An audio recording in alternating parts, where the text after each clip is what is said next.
FIFA Futsal World Cup in Thailand late last year was full of special moments, none more so than the Solomon Islands' first ever win at the tournament over Guatemala. Their victory was sealed by a 16-year-old goalkeeper, Anthony Tallow, who wasn't expecting to play.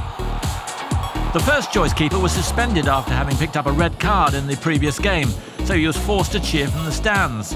But though Paul Huia couldn't take part in the Solomons' big day himself, he has his own special claim to fame. You can say that he's a special person because he started in rugby, and how he came into football is totally accidental.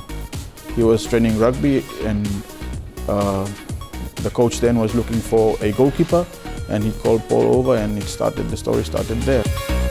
Paul Huia is the only player to have represented his nation in 3 separate football disciplines. He's the first choice futsal keeper, of course.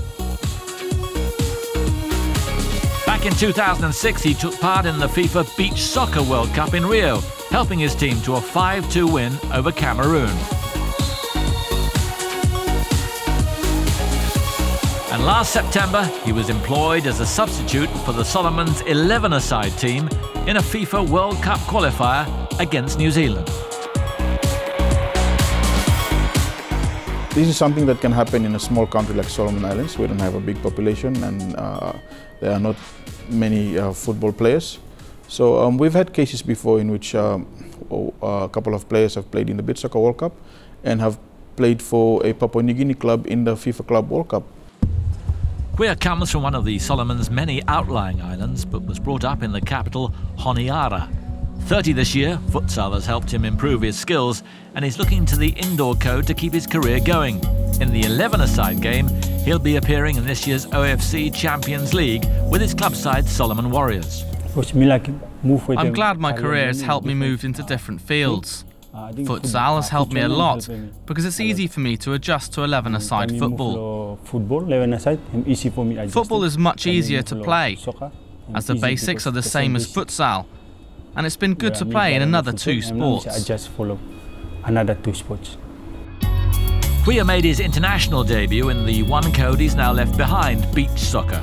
The Solomons have long been one of Oceania's best teams in the discipline, but for a goalkeeper, it can be a rather unrewarding form of the game. The thing about playing on the beach is that it's very difficult for a keeper. It's hard to make saves because of the way the ball travels on the sand. The field is not level. It's not easy to play like that.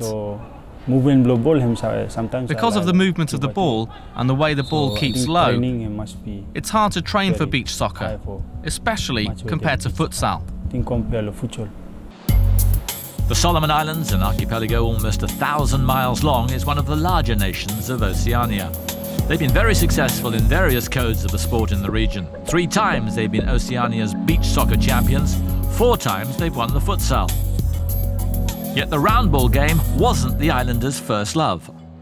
Football started off as a second-best sport in the Solomons. For a while it was behind rugby. In the 80s, football used to be the sport that people play after the rugby season ended.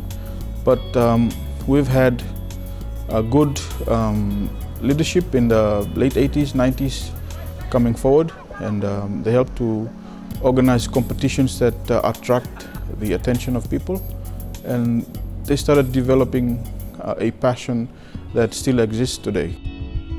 While football may be enormously popular with crowds of up to 20,000 attending big matches, success in the other codes has enabled the Solomons to send their teams onto the world stage.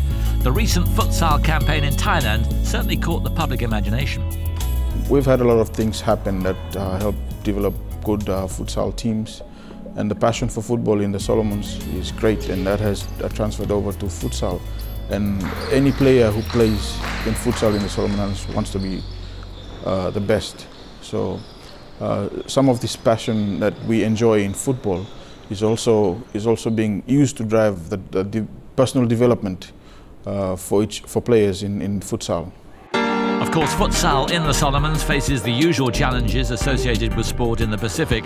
But despite the lack of facilities, the local federation has now seen enough of the game at a world level to realise what's needed to move forward.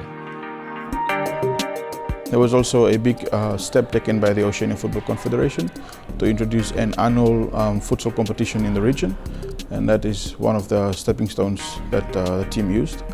But given that there isn't really a futsal court in the Solomon Islands, the boys have had to train in a basketball court which is far smaller, and it takes time to adjust into playing in a regular sized court.